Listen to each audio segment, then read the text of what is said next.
I just found out there's a cult right down the street from my house. Oh, unrelated.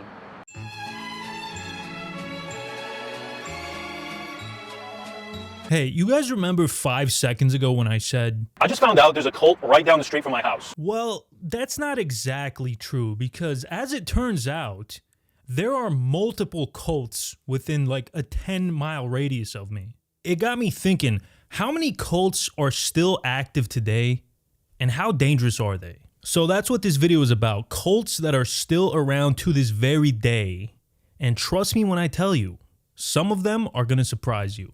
But before we get into all that, let's quickly define what a cult is. A cult is a group which is typically led by a charismatic and self-appointed leader who excessively controls its members and requires unwavering devotion to a set of beliefs and practices which might be considered deviant. So basically dream. Before we start, little warning, there's going to be a lot of talk about murder, suicide, sexual assault, and pedophilia. So if you're sensitive to that kind of stuff, I would probably skip this video, and because of all that, the video will probably have to be heavily censored, but you can watch the uncensored version on Patreon if you're so inclined. Anyways, let's get into it. On March 26th at 3:15 p.m., the San Diego Police Department received an anonymous tip. Hello? Yes, I need to report an anonymous tip. Who do I talk to? Okay, this is regarding what? This is regarding a mass site, and I can give you the address. When the police arrived, they witnessed one of the most bizarre and disturbing scenes probably ever. 39 people were found deceased in a mansion outside of San Diego. All of them dressed in identical black shirts and sweatpants and were wearing Nike Decades. Each member had exactly $5.75 in their pockets, and they all had purple cloths draped over their faces. It was later discovered that the anonymous tip was from a guy named Rio DeAngelo, a former member of the Heaven's Gate cult.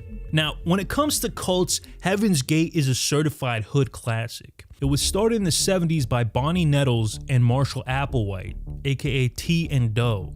And can I just say, Marshall Applewhite is like the most cult leader name I've ever heard. Like, he was destined for this shit. The pair claimed that they were the two witnesses described in the book of Revelation, and that they weren't actually humans, but rather aliens from another dimension called the Next Level, or the Kingdom of Heaven. They came to our world to warn humanity that the earth was about to be destroyed, and the only way to save ourselves was to follow T and Doe's orders. They explained that our human bodies were just vehicles, and that with enough training we could transcend to a higher plane of existence, and our souls could be transported to an alien spaceship, which would then take us to the Kingdom of Heaven in a process they called graduation. In the mid-70s, T and Doe spent all their time driving around the country and proselytizing. Here's a picture of an actual flyer they used to lure people into these seminars where they would indoctrinate them. And they actually managed to convince hundreds of people to abandon their friends and families and live in the wilderness where they would prepare for the world to end. But slowly people started to realize the world was still around and they were still stuck in their stupid human bodies, so people started leaving in droves. In 1985, T had passed away, which caused even more people to leave because like she was supposed to be an immortal alien messiah, so that kind of broke the illusion. You can only suspend so much disbelief. But Doe had an explanation. He explained that T had just left early to go to the spaceship, and soon the remaining 40 or so members would all join her. Then, a decade later, in 1995, he saw a sign that told him it was finally time to leave the Earth and rejoin T. For tonight's special report, we look to the heavens and to the Hale-Bopp comet, the brightest in the northern hemisphere for nearly 100 years. Applewhite believed that this comet Hale-Bopp, which was going to pass by Earth in just 2 years, was a sign that the Earth was about to be recycled. He also said that the comet was closely being followed by an alien craft, which would pick up the Heaven's Gate members and whisk them away to the next level. But where did he get this idea? Because it couldn't have just come out of nowhere. So this amateur astronomer apparently had a photo showing that there was some kind of unidentified flying object trailing Hale-Bopp, and that NASA had censored the photo to hide the evidence. So the guy called into Art Bell's radio station, and if you're not familiar who Art Bell is, he was like a less manic version of Alex Jones. He was a conspiracy guy. A lot of people have felt something's going on with Hale-Bopp. Well, I have too.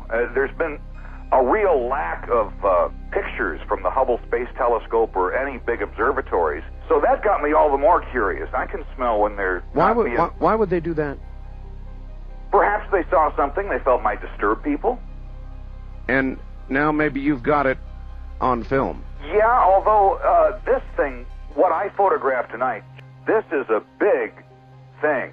It appears to be several times larger than the Earth. I'd guess about 4 times larger than the Earth. And there appears to be what looks like Saturn-like rings. Then later in that same broadcast, he got another call from a college professor who claimed that the unidentified object was actually an alien spacecraft. And he came to this conclusion after his team of psychic remote viewers focused on the object and confirmed that it was indeed an alien spaceship. There is a large object out there. It apparently is both, it has tunnels in it. It is both technological, artificial, and natural in the sense that it has rock as well as metal in it. It's humongous. It's absolutely large, and it is apparently moving in artificial means. It's not moving like a normal celestial body means. It's under control. It's a vehicle. It's moving, and it's 4 times the size of the planet Earth. This is a big ET thing. You can't make this shit up. I mean you can, and he probably did. Now, these claims were debunked immediately, but that didn't stop old Marshall Applewhite from putting the next phase of his plan into motion. Let me say that our mission here at this time is about to come to a close in the next few days. We came from distant space, and even what some might call somewhat of another dimension. And we're about to return from whence we came. Shortly after that radio segment, there was an update on Heaven's Gate's website. Hale-Bopp's approach is the marker we've been waiting for. The time for the arrival of the spacecraft from the level above human to take us to their world, in the literal heavens. Our 22 years of classroom here on the planet Earth is finally coming to a conclusion. Graduation from the human evolutionary level. We are happily prepared to leave this world and go with T's crew. In 1996, Heaven's Gate rented a mansion, which they called The Monastery, in Rancho Santa Fe, California for $7,000 a month. And I just gotta say one thing, they're lucky it was the 90s, because for that price today, you could only get a 3-bed, 2-bath house in the same area. They also purchased alien abduction insurance that would cover up to 50 members and would pay out $1 million per person. The policy covered abduction, impregnation, or death by aliens. Now, you're probably thinking to yourself, that's not real. There's no way that's real. Well, it's real, okay? And there's also ghost insurance. You know, if you're ever concerned that your house is haunted or something, you might want to get on that. Anyways, I mentioned that the mansion was called the Monastery, and that's because members of the cult lived an aesthetic monk-like lifestyle. No intercourse, no alcohol, and most disturbingly, no Family Guy. Some members, including Applewhite himself, even elected to cut off their schlongs to prevent themselves from having coitus. Then, in March of 1997, it was finally time. Planet Earth about to be recycled. Your only chance to survive or evacuate is to leave with us. 39 people had taken their lives by ingesting lethal doses of poison and placing plastic bags over their heads to suffocate themselves. 3 other members would take their lives in the following months. Now again, keep in mind, these people did not believe they were dying. They believed they were leaving their human bodies and being transported to the next level. They even left exit statements where they gave their last thoughts before leaving the Earth, and they're pretty disturbing. Now, you'll be surprised to know that Heaven's Gate is still around to this very day. Kind of. There are at least 4 members who were left behind on Earth, and 2 of them continue to run the website to this very day. And it looks like it hasn't been updated since 1997. It's kind of like a creepy digital time capsule or something. And when I was on this website earlier, I noticed they had contact information, so I decided to email them, and within a few hours, they actually responded. I asked them what they thought of the Lil Uzi Vert album, Eternal Take, and they said it was mid. Okay, in terms of a ranking, I'm gonna have to put this in S, man. This is like, you know, top tier classic evil cult, right? And I don't want to sound insensitive towards the people who took their lives, right? Because let's get one thing straight. It is called a mass suicide, but it really isn't. Like, these people were murdered, right? They were manipulated and coerced by this charismatic leader. So yeah, I gotta give an S for evilness, man. The Nation of Yahweh is kind of an offshoot of the Black Hebrew Israelite movement, except even more psychotic and evil. It was started by a guy named Hulon Mitchell Jr., who changed his name to Yahweh Ben Yahweh in the 80s after realizing that nobody wanted to follow a guy named Hulon. Yahweh Ben Yahweh literally means God, son of God. This mother sucker's ego is so big that it makes Kanye seem humble. I am a god. Everybody says, who does he think he is? I just told you who I thought I was. A god. Okay, never mind. Hulon claimed to be a reincarnation of Jesus, who is black, by the way. His belief system is similar to that of the Black Hebrew Israelites, who believe that black people are the true Jews and that white people are devils. Now, YBY actually had a pretty long history of being a religious leader. In the 60s, he joined the Nation of Islam, where he was known as Hulon X. He rose pretty high through the ranks before leaving after being accused of embezzlement and pedophilia. A few years later, he reappeared as an evangelical preacher named Father Michael. And he was one of those prosperity preachers, you know, the ones that are like, if you give me money, God will bless you. So he was ranking in a ton of cash from his congregation, and then things started to go south after his business partner got murdered and some of his church members sued him for fraud. But hey, what are you gonna do? So he packed his stuff and moved to the beautiful city of Miami, the spiritual home of washed up criminal degenerates, where he changed his name for the 4th time and founded the Nation of Yahweh. And despite taking a vow of poverty, Hulon amassed a massive fortune of tens of millions of dollars. But to his credit, he didn't spend it all on turbans and white robes. He actually did a lot to help out the community. In fact, he was so respected in Miami for his business and charity efforts that the mayor declared October 7th Yahweh Ben Yahweh Day.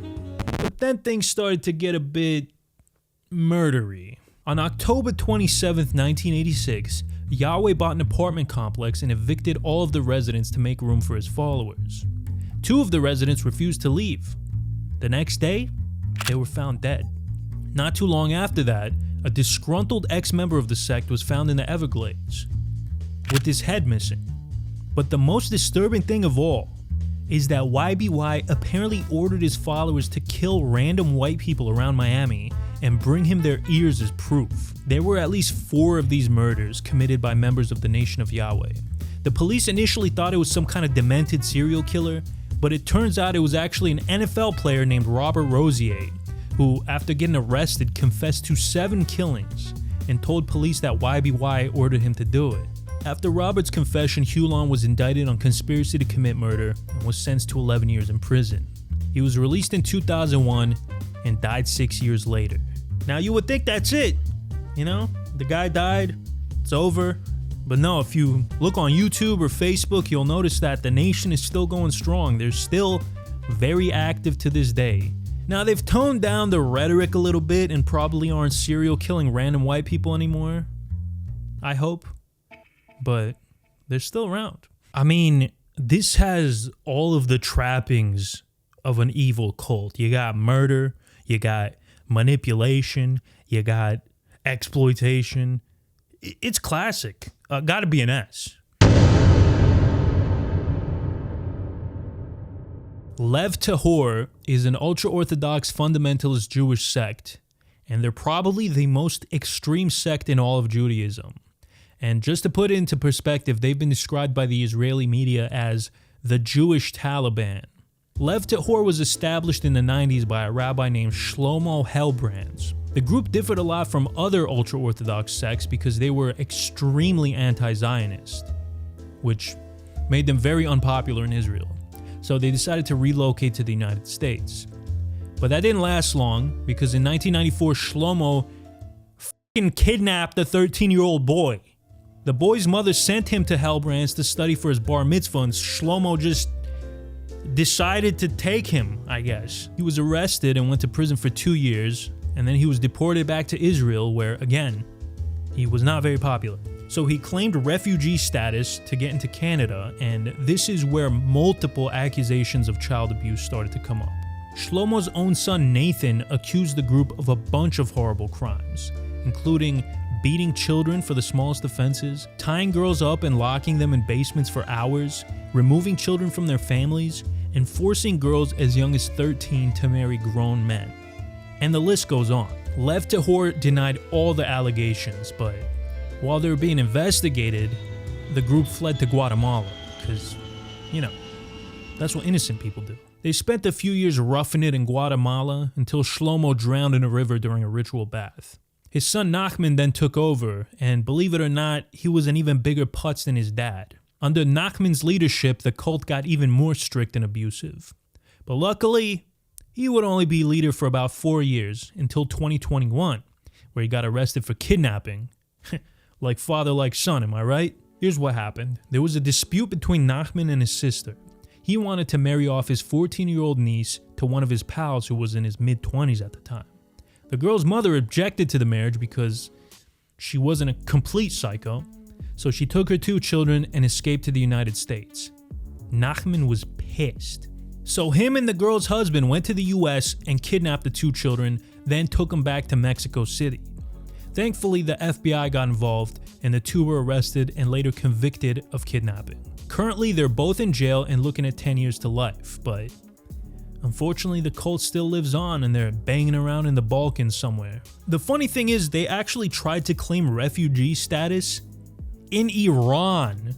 Hundreds of members of an extremist Jewish group called Lev Tahor are attempting to travel to Iran for asylum.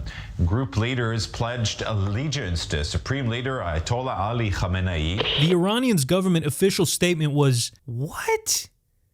No! Why would you even think I would consider that request?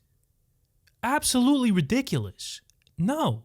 The only positive about Lev Tahor is that they didn't straight up murder anybody, which I guess in the context of this video is pretty good, but I still got to put them in S, man. They're pretty evil.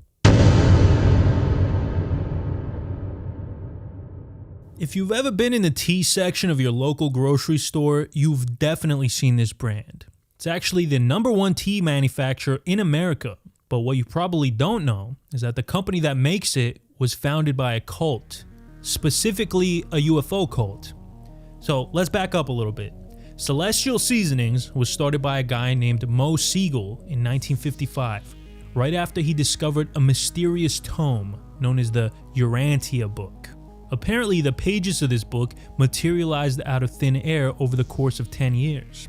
The pages were written by angels who are actually extraterrestrials from other solar systems. They created the Earth, which they call Urantia, and have been observing it for millions of years and guiding our evolution. Now, this book is dense. It's over 2,000 pages long, and it's basically like a combination of Christian Gnosticism and sci-fi. Now, where it starts to get a little dicey is it's pretty big on eugenics. The Urantia book complains that there are 6 human races: red, orange, yellow, green, blue, and indigo. The indigo race is black people, and the book argues that it is the most inferior race. The superior race, according to the book, are fair-skinned, blue-eyed, white people, okay? Stop me if you've ever heard that before. The book argues that eugenics is a great way to remedy the existence of these inferior races, which they say are responsible for the existence of all diseases and societal ills. Oh, I don't know, man. That eugenics thing is pretty rough, but, you know, I guess Mormons believe the same thing. And as you guys are going to see later on, it's going to get so much worse. So I think I'm going to leave them an F. Man, all this talking about cults is really making me hungry. Luckily, the sponsor of today's video is Factor. Guys, It's the holidays, and let's be honest, we don't have time for grocery shopping and meal prepping and cooking and all that gobbledygook. We just want to get right to the eating. Factor lets you skip all that nonsense and go straight to eating delicious, never frozen meals that are delivered directly to your door. And they're ready in just 2 minutes. Just pop them in the microwave and enjoy. Factor has a variety of high-quality meals for any lifestyle. Vegetarian, vegan, calorie smart, protein plus, they got it all. This month I actually went with the vegetarian option because I haven't had a vegetable since 2019 and I figured it was time. And it's actually really good, especially this chickpea masala, absolutely scrumptious. This goes harder than me at your mom's house. Look at this, bro. I cleaned that chickpea masala up, alright? I am not messing around. They even sent me a bunch of smoothies and protein shakes, which are absolutely delicious. So guys, what I need you to do right now is head over to factor75.com or click the link below and use Dantavius50 to get 50% off your first Factor box. Again, that's code Dantavius50 for 50% off your first Factor box. Thank you to Factor for sponsoring this video. Also, if you're wondering why the camera quality is so crisp and succulent and why I'm so close, I'm experimenting with another lens. So yeah.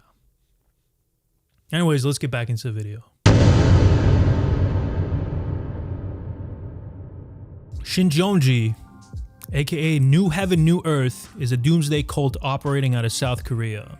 It was founded by a guy named Chairman Lee, who was apparently sent by Jesus to guide his followers to salvation. According to Schincheonji teachings, the Bible was written in code, and only one person in the entire world can decipher it.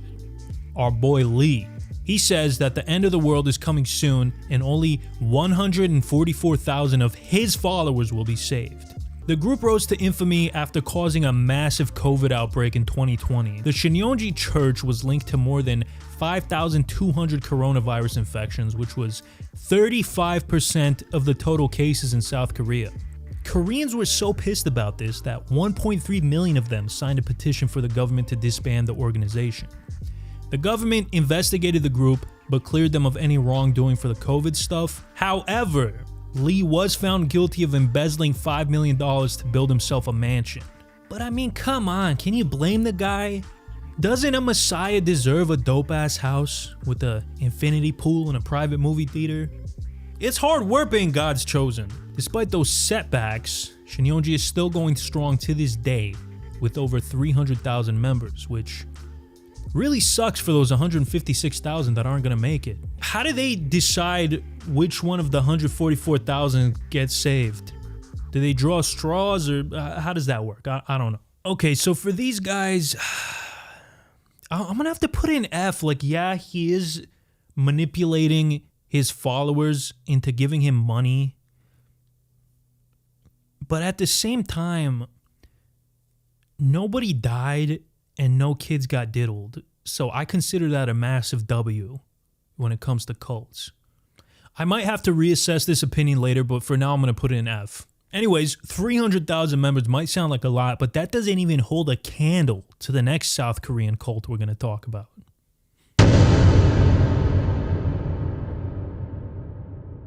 The Unification Church was founded in South Korea in 1954 and today has over 3 million followers worldwide. Its founder is a guy by the name of Sun Moon, which is probably not as funny in Korean as it is in English. Anyways, this Moon guy claimed he was the Messiah. When he was 16 years old, Jesus himself came to him in a vision and told him that he needed to carry on Jesus' unfinished work on earth. The goal of the Moonies is to unite all of humanity under one religion with Moon as its prophet, until Jesus comes back and establishes the kingdom of heaven on earth. And one of the things they're most well known for is their mass wedding ceremonies, where you have like 50 couples getting married at the same time, one after the other, with hundreds of strangers in attendance. And most of these couples are set up by the divine matchmaker himself, Sun Moon. I mean, who needs Tinder when the Messiah himself can hook you up? 2,000 couples arriving at a stadium outside Seoul, South Korea for a mass wedding. Some have known each other for just months. How does it feel?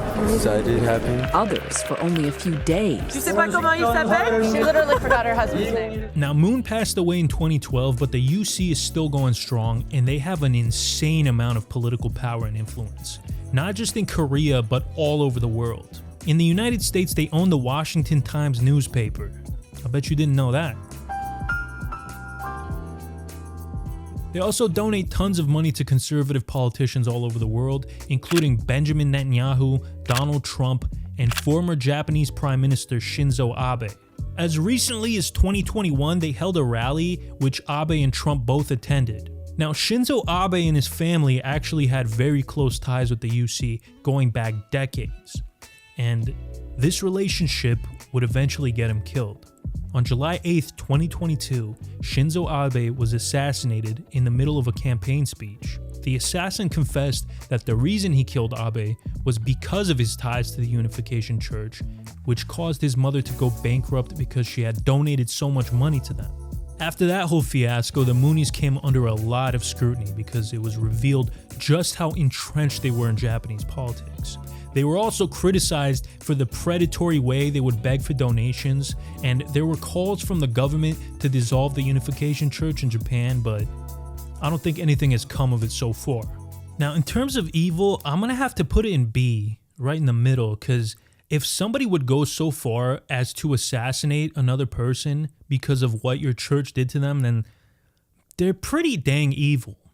But, you know, compared to some of the other ones on this list, it's not that bad, I guess. By the way, let me know if you guys want me to do a deep dive into any of these in particular, because when I'm covering a bunch of different topics like this, I can't really go too in depth, or else the video would probably be like 4 hours long.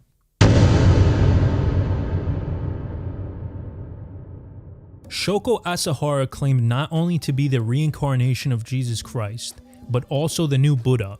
He founded Aum Shinrikyo in 1984, which was a combination of Buddhism, Hinduism, and Christianity, and a whole bunch of other stuff. Aum originally started off as a yoga and meditation program being run out of Shoko's apartment, but it quickly grew, attracting thousands of members within just a year. Within a year, he went from 30 to like 1,300. By 1989, the group was officially recognized as a religion by the Japanese government.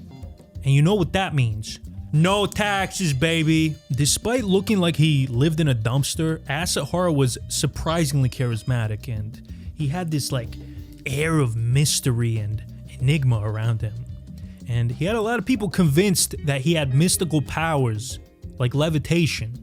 He would frequently show this photo of him as evidence, and I don't know, it seems pretty legit to me. I tried to recreate this for hours and I couldn't do it, so there's gotta be something there. ないようななんか親しみのあるねですけどこれ本当に浮いてるんですか？そうですね。ああこれ2、3日もこうやって浮いていられるんですか？いえ経典にはそう書かれていますけどそうではないですね私の場合は。ふわっと浮いて少しとどまってまたスッと落ちるとそうですそういう感じですね。なるほど。People were so obsessed with this mother sucker that they paid top dollar for his blood, hair, and bath water. Bro was basically the original e-girl. This man even had his own anime.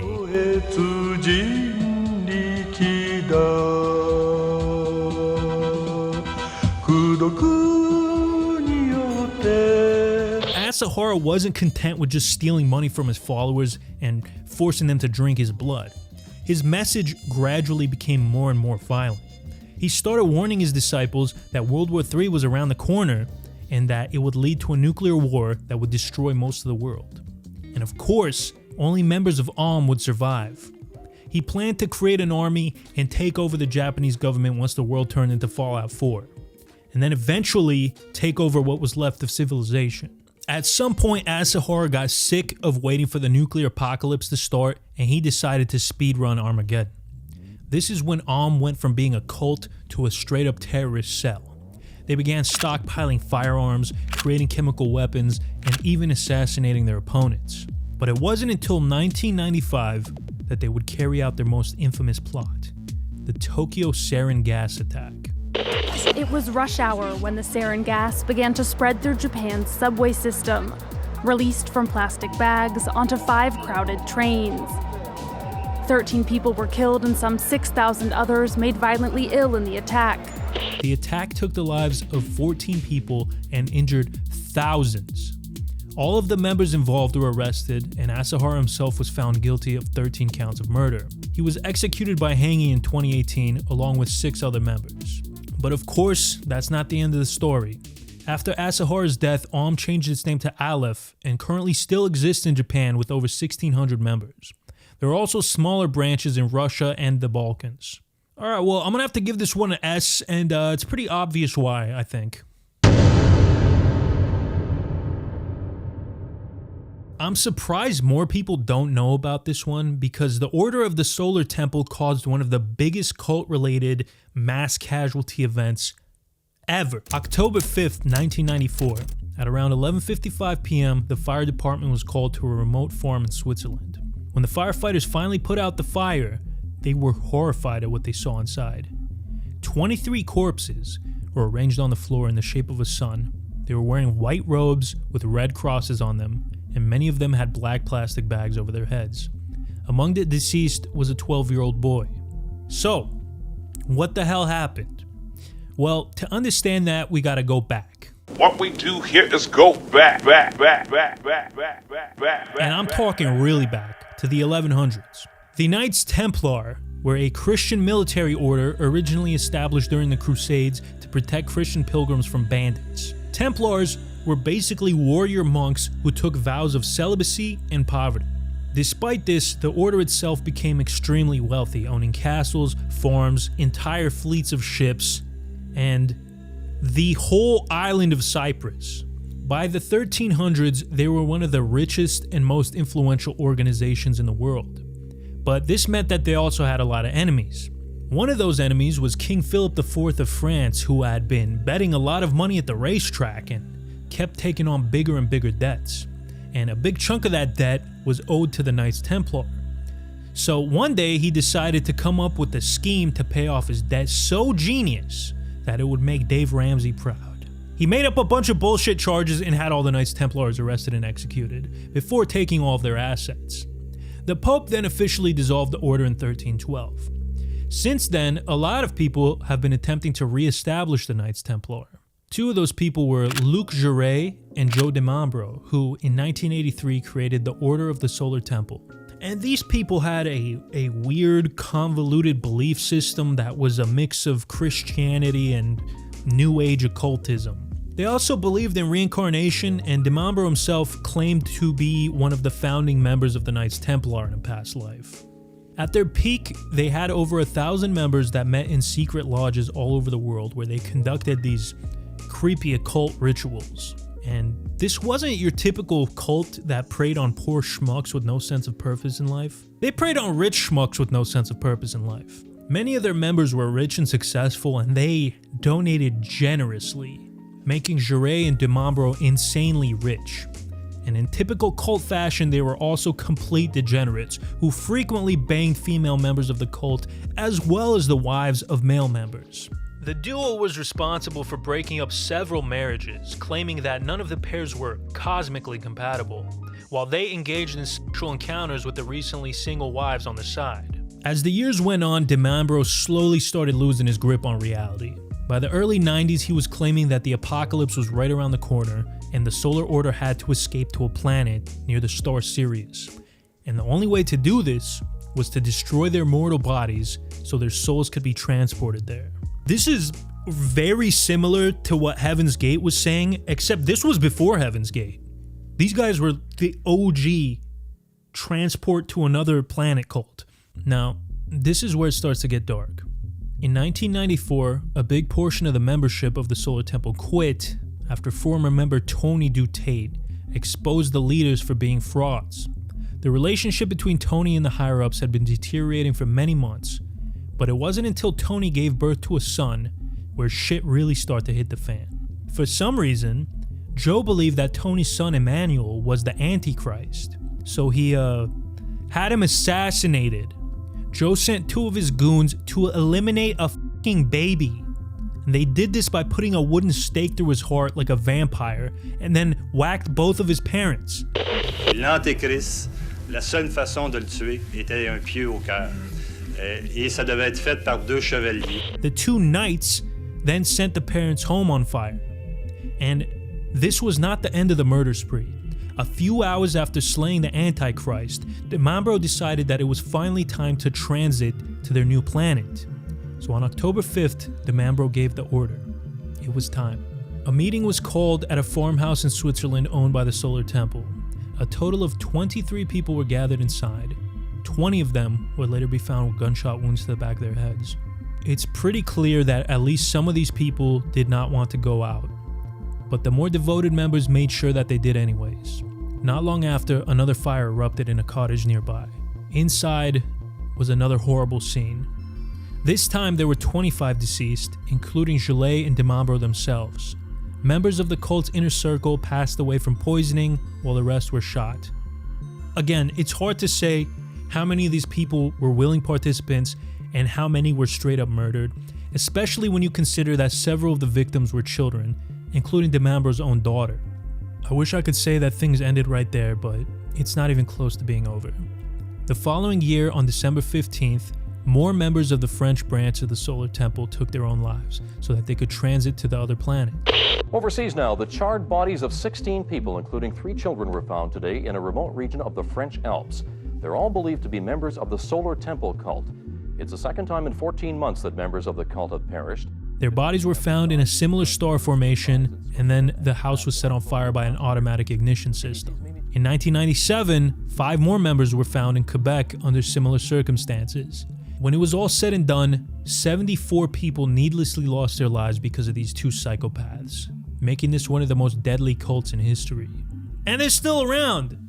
There's still anywhere between 100 and 500 members to this very day. So that's terrifying. This is an easy ass, bro. I mean, this might be the most evil cult of all time. Maybe like right under Jim Jones. The Kashi Ashram was founded by the Guru Ma Jaya Sati Bhagavati, also known as Joyce Green. Now, despite this photo, she is actually a white Jewish woman from Brooklyn. I don't know what's going on in this photo. I don't know if she fell asleep in a tanning bed or if she used a lifetime supply of bronzer in one day, but yeah, she's white. This is already a red flag. White people who take Hindu names and become gurus, always a recipe for disaster, 100% of the time. But let's continue. In her 30s, Joyce was just a boring, regular housewife living in Brooklyn until one day, she started having visions of Jesus and 2 Hindu gurus who told her she was based and she needed to start her own religion. And that's exactly what she did. In 1976, she left her husband and 2 children behind and moved to Florida, where she founded the Kashi Ashram. Now, an ashram is basically like a monastery, and the members had to live like monks. Celibacy was highly encouraged, and followers were told to only have intercourse when they wanted to procreate. There were about 150 members who lived there, and they believed Ma was a god. She took advantage of this devotion by being completely psychotic, allegedly. First of all, she coerced 4 mothers into signing their children away to her by falsifying their birth certificates. When one of the parents wanted their daughter back, Ma refused, and they had to send a whole-ass SWAT team to retrieve the girl. Now, that sounds pretty bad, but it gets even worse. There was another time where she allegedly had 2 guys dress up as ninjas and beat the shit out of a 13-year-old kid after Ma was convinced that he had slept with another one of the girls at the ashram. Now, I suppose you could chalk those claims up to disgruntled former members who had a bone to pick with Ma. But her own daughter sued the ashram in 2013, claiming that her mom forced her to marry a 25-year-old man when she was 14. Ma passed away in 2012, but the ashram still lives on under new leadership. Now, I will say this, the Kashi Ashram isn't completely evil. Like, they did a lot of bad stuff, but they also did some good stuff to help the community, like open up low-income housing and help HIV patients. But all the other stuff was pretty bad. But, I mean, they didn't murder anybody, and they did... I guess I'll do a B. Nah, you know what? I think I'll do an A, just to be safe, just so nobody gets mad at me.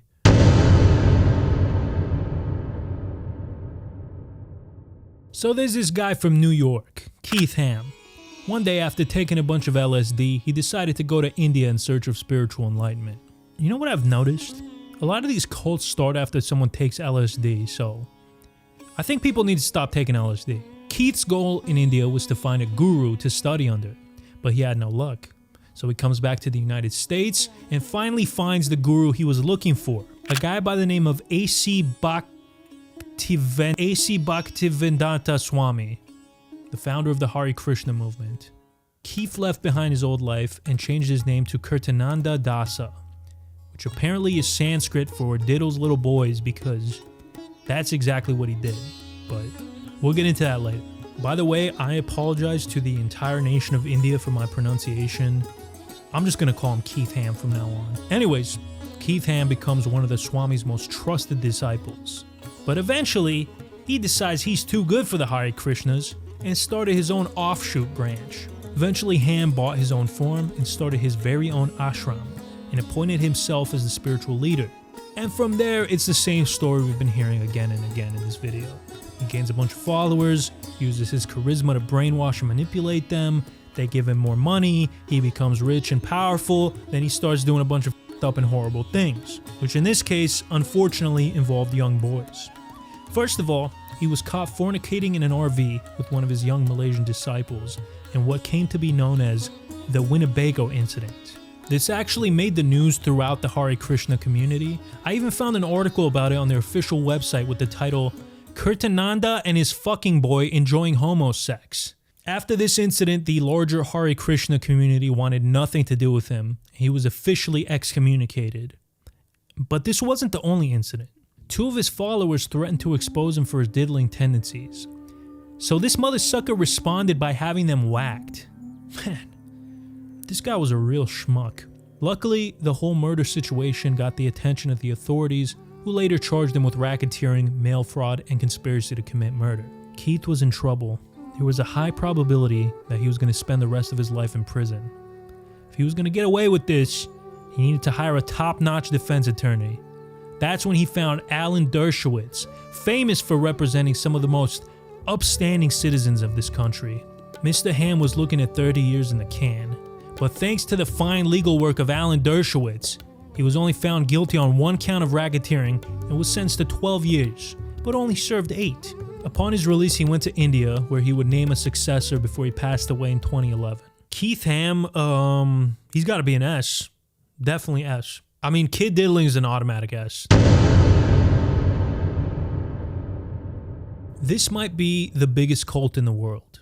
Now, I'm not going to go in depth because I'm probably going to do a whole video on this topic in the future, but Falun Gong was founded in the 90s by Li Hongzhi, who was regarded by his followers as a kind of living god who can levitate and walk through walls and see the future. Apparently, he was also really good at Fortnite. Now, most of the Falun Gong belief system is rooted in traditional Chinese spiritualism, and that isn't that weird, but other parts are truly bizarre. Quote, "Science is itself actually not scientific. It is merely something imposed on man by aliens." Another quote, "Everyone thinks that scientists invent on their own, when in fact their inspiration is manipulated by aliens. The aliens intend to replace all humans with clones." Now, Falun Gong is up there with the Moonies as one of the richest and most influential cults in the world. You might be familiar with Synanon, which is this opera-type dance show that they do all over the world, but its actual purpose is anti-Chinese communist propaganda. Decades of destruction, deceit, and violence have nearly destroyed a nation's values, along with its own identity. So how do you revive what has been lost in today's China? Classical Chinese dance. They also own the Epoch Times, which has been described as a far-right publication. Despite all that, today it's just a shadow of what it once was in the 90s. The Chinese Communist Party was threatened by how fast Falun Gong was growing and decided to crack down and declared it illegal in 1999. Thousands of members were rounded up and sent to jail or re-education camps. There have even been accusations that the Chinese government was actually stealing organs from Falun Gong members, but that's kind of dicey. While they're not as big as they used to be, they still have a huge presence in the United States, and it's estimated that anywhere between 7 to 20 million people are secretly practicing Falun Gong in China today. Xenos Christian Fellowship isn't your typical church. Instead of worshiping in one big building with a priest giving a sermon, they hold their services in smaller groups, usually based out of people's homes. Today, they have over 5,000 members, with 300 home churches, and even a high school called, and I am not making this up, Harambe. R.I.P. Now that sounds all well and good and stuff, but they've been accused by many former members of being a cult. In fact, somebody made a whole ass website called XenosIsACult.com with over 150 different testimonials. According to one member, once you're into the church, they get controlling. Collective shaming from your peers is part of their toolkit. You'll be asked to confess your sins to a room full of other 20-somethings on a regular basis so they can judge you and tell you that you are straying from God. Members of Dwell, as it's now known, are encouraged not to associate with people outside of the church, and anybody who leaves is alienated from their former friends. They also apparently install spyware on their members' phones to make sure that they're not out looking at, porn or Family Guy, or even worse, XenosIsACult.com. Sounds pretty culty to me, bro. Just from reading all of those testimonials, I think I might have to give it a B.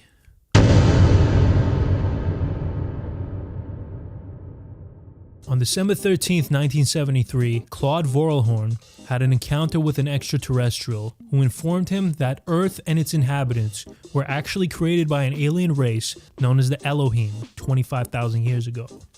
And Claude himself was actually half Elohim, and his dad is, get this, God, aka Yahweh, is actually like the president of these Elohim, and Claude is one of a long line of prophets including Abraham, Jesus, Buddha, Muhammad, and Joseph Smith. In another meeting with this alien, he hitched a ride on a spaceship and went to the Elohim homeworld, where he, and I am not making this up, had an orgy with 6 sex robots. After his big revelation, Claude changed his name to Rael and gave up his cushy life as a sports journalist to pursue his life's real calling, being a divine alien being. He immediately went balls deep and started proselytizing his new religion to the masses. He even had his own icon, which was like a Star of David with a swastika in it. What the fuck?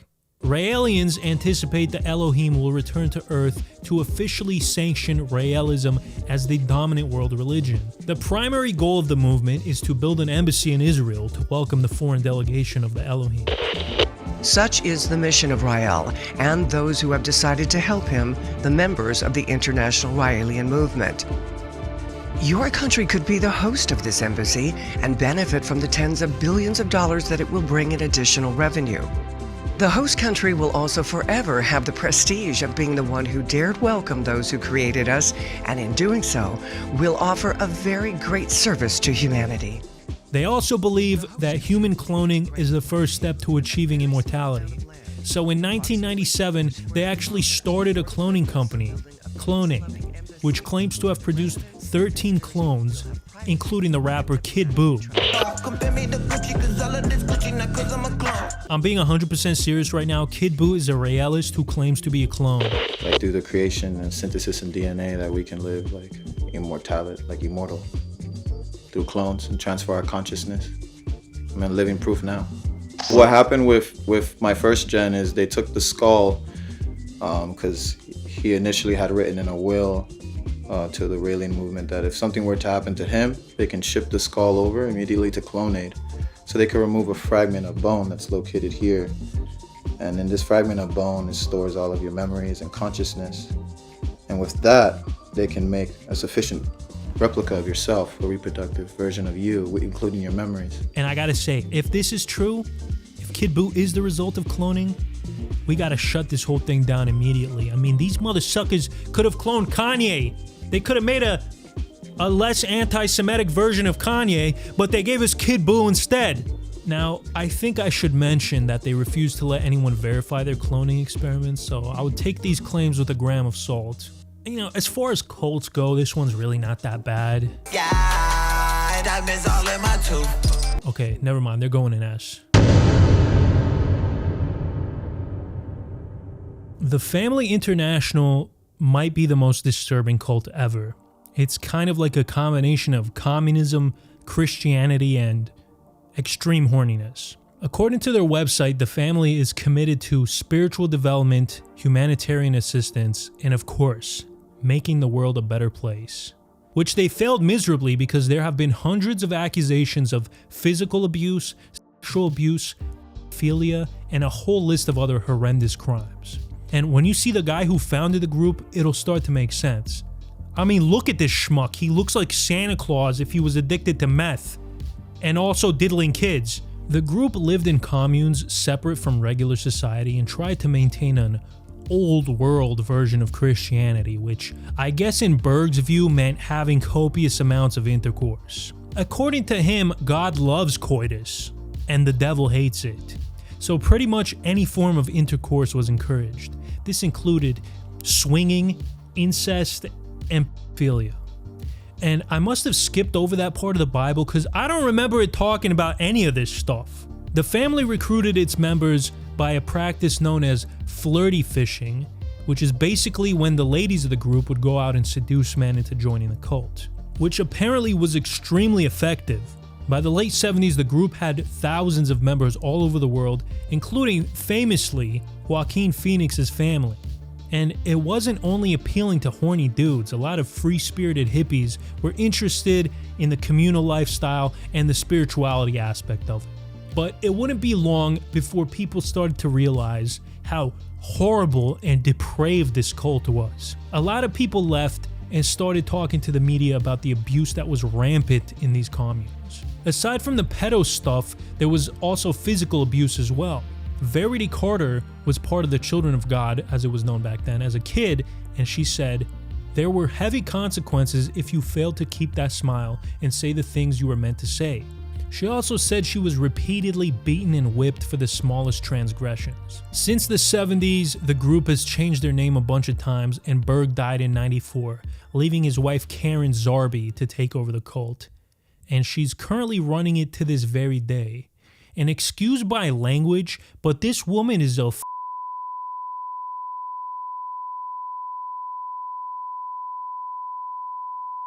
This woman is actually more evil than my ex-wife. Just so you can get an idea of how bad she is, her own adopted son tried to murder her because she had her way with him and forced him to sleep with multiple women when he was just a child. The only reason he didn't whack her was because he couldn't find her.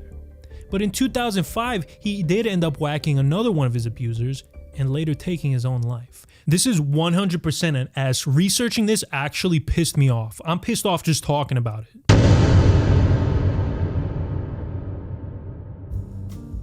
Charles Dietrich was a lifelong alcoholic who at the age of 55 finally decided enough was enough and stumbled into an Alcoholics Anonymous meeting. He immediately fell in love with the program. He was a big fan of the mutual support and the family-like dynamic of it, and it helped him finally kick his booze addiction. One day, after dropping a bunch of acid, Charles Dietrich decided he was going to start his very own drug rehabilitation program called Tender Loving Care, or TLC. Now, even though Charles was a big fan of AA, he had only one problem with it: not enough bullying. So he developed a ritual called The Game. Participants would scream at each other, humiliate one another, and expose each other's weaknesses during these game sessions. This was supposed to be a form of therapy, but honestly, it doesn't sound very therapeutic at all. It sounds like Thanksgiving at the Dantavius household. But apparently it worked for some people, and Dietrich had started to build a little following. By 1959, Synanon had so many members that Dietrich actually had enough money to purchase a whole-ass abandoned armory on the beach and started moving in addicts who were seeking recovery. These addicts had to abide by a strict set of rules, including cutting off contact with their friends and family for the first 90 days. By the early 70s, Synanon was making waves. There was even an entire Hollywood film made about them. Synanon is a real corporation. Its business is junkies. Chuck Dietrich is the ex-drunk who dreamed it up and fights to keep it from becoming a nightmare. Get out of that car and shut up. Stand over there. Put your hands against the wall. Get in that cell and stay there. At its peak, Synanon had 10,000 members and was bringing in about $9 million a year. They started buying real estate, and even people who weren't drug addicts joined because they wanted to be a part of the community. Things were going pretty good for a while. But then Charles had an epiphany that would change everything. When Dietrich first started Synanon, he predicted that within 3 to 5 years, a dope fiend would be ready to graduate back to the outside world. Dope fiend is his word, by the way, not mine. But slowly, his opinion on that matter started to change. After more than a decade of seeing people relapse over and over again, he came to the realization that addicts could never truly be rehabilitated. Which, as a recovering nitrous oxide addict, I can 100% say is false. Charles decided that addicts were better off just living as Synanon forever. So instead of encouraging these people to eventually get clean and leave, he convinced them to be permanent members. This is when Synanon went from being a controversial rehab to being a full-blown cult. In fact, in 1973, Dietrich declared that it was no longer just Synanon, it was now the Church of Synanon. This was mostly for tax evasion purposes, which I can definitely get behind, but it was still very much a dangerous cult, as we'll come to find out. As Dietrich got older, he became more unhinged, and he was ruling Synanon with an iron fist, implementing all sorts of psychotic rules. He ordered all men to get vasectomies, and all pregnant women were forced to get abortions. He also mandated that all married couples needed to switch partners every 3 years. Accusations then started coming out that some members were being held against their will. Now this is when it starts to get real juicy. A Los Angeles attorney named Paul Morantz heard about all these complaints, and he filed a class action lawsuit, and he actually won $300,000 for his clients, which really pissed off Dietrich. A month later, when Morantz went to check his mail, a giant rattlesnake popped out and bit him on the hand. What is this Looney Tunes ass assassination attempt? Luckily, the guy survived, barely. He had to be hospitalized for 6 days, but he made it. By that point, the authorities had been getting complaints about Synanon for years. But this was the last straw. This mother sucker went too far this time. After tapping Dietrich's phone, he was recorded saying, "We are not going to mess with the old-time turn the other cheek religious posture. Our religious posture is, don't mess with us. You get killed, dead, physically dead. We either have a good thing here or we don't. If we're gonna have a good thing here, then we are not gonna permit people like greedy lawyers to destroy it." I mean, bro pretty much dug his own grave with that one. Pretty soon after the snake fiasco, Dietrich and 2 of his henchmen were arrested, and Synanon was never the same after. In 1991, they officially declared bankruptcy, and they're currently no longer active in the United States. But unfortunately, the same can't be said about Europe. Look at this big-ass building they have in Germany, bro. Oh, and that's not to mention the massive influence they've had on rehabilitation and psychology. When I was completing my psych degree over at DeVry, they had a whole unit on this guy's methods, which is insane because Dietrich never had any formal training in psychology or anything. He was just a lunatic who started a rehab cult after dropping a bunch of acid. And his screwed up legacy lived on in other ways too. One of his followers created Sea-Doo Educational Services, which was basically a camp for troubled teens, which implemented a lot of concepts that he learned from Synanon, including the infamous attack therapy. Sea-Doo also went out of business in 2005 after multiple allegations of abuse and lawsuits. Now, Synanon was definitely evil, but I don't think it was like that top tier upper echelon evil, so I'm gonna have to give it an A. And you know, at least it started with good intentions, but hey, don't most cults? NXIVM, not to be confused with the heartburn medication, is a so-called personal development company started by Keith Raniere that offered a bunch of self-help classes called Executive Success Programs, or ESPs. These classes taught using a technique called neuro-linguistic programming, which kind of sounds like a bunch of pseudoscientific gobbledygook, but people were eating this shit up. By the early 2000s, hundreds upon hundreds of people were signing up for these classes. Many of them were rich and influential, billionaires, corporate executives, washed up Hollywood actresses, even a ginger ale heiress or two. These were just some of the clients. On top of the classes, NXIVM was also an MLM, so they encouraged people to sign other people up and encourage those people to sign other people up, and so on and so forth, until Rainier was raking in ass loads of cash, and the poor schmucks at the bottom of the chain wasted their money and were just stuck holding the bag. Now, while MLMs are morally dubious and degenerate in nature, they aren't illegal, unfortunately. But Rainieri was using NXIVM to hide something much more sinister. Keith had an inner circle, which he called DOS, or Dominus Obsequious Sororium, which I think is Latin for freaky sex cult, because that's exactly what it was. Some members of DOS included Claire and Sarah Bronfman, daughters of billionaire Seagram CEO David Bronfman, Battlestar Galactica actress Nikki Klein, Smallville actress Allison Mack, and Rainieri's co-founder and right-hand man, Nancy Saltzman. DOS members were completely loyal to Rainieri and followed his every command. They believed that he was the smartest man in the world, and he basically had the solution to all of life's problems. Rainieri was the world's smartest man who allegedly had an IQ of 240 and was a child prodigy, speaking in complete sentences at age 1, mastering college-level mathematics in 2 days at age 11, winning championship judo and track tournaments, and graduating college with 3 degrees. None of this was true. The women at the top of DOS were known as masters, and they would go out and recruit slaves for Rainieri, aka the Grandmaster, to have his way with. Potential recruits were made to believe they were being invited to join an exclusive sisterhood where they would be empowered and reach a higher status in life, make connections, that sort of thing. Once they were in, the women were physically and mentally abused by their masters.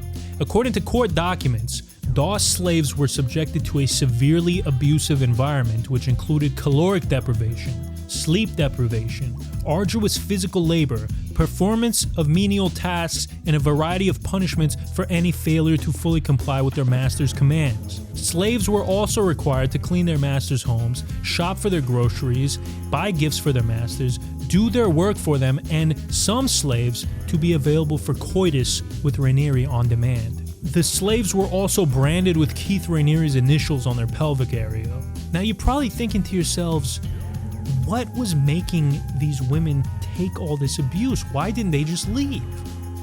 Well, to join the group, women had to give the masters collateral to prove that they were serious. Collateral was basically anything that could ruin their lives, like damaging information about themselves, nude photos, or false accusations against family members for crimes they didn't commit. The collateral was then used to blackmail the women into doing anything the masters said. Obviously, none of these women expected that they were signing their life away to the devil. They thought it was just some secret society stuff and got in way over their heads. After a while, some of the women got fed up and started to come out against Doss and Rainieri. On July of 2018, him and his inner circle were charged for extortion, forced labor, and sex trafficking. The next year, Rainieri was indicted and sentenced to life in prison. But some members of DOS continue to dance outside of the prison where Rainieri is being held, still trying to recruit new members. And apparently this man is somehow still in contact with his masters from prison. Yeah, man, this got to be an S. That's evil, bro. Anything that involves slavery is like S-tier evil. Now, guys, there's a very important lesson to be learned from all this, and that is that being a cult leader sounds cool as shit. So I decided I'm going to start my own cult right here and now. The cult of Dantavius. Our tenets include hating Franklin the Turtle, ceremonial use of nitrous oxide, studying at DeVry University, and watching at least 2 hours of Dantavius per day. Hit that subscribe button if you want to become a disciple, and follow me on X, formerly known as Twitter.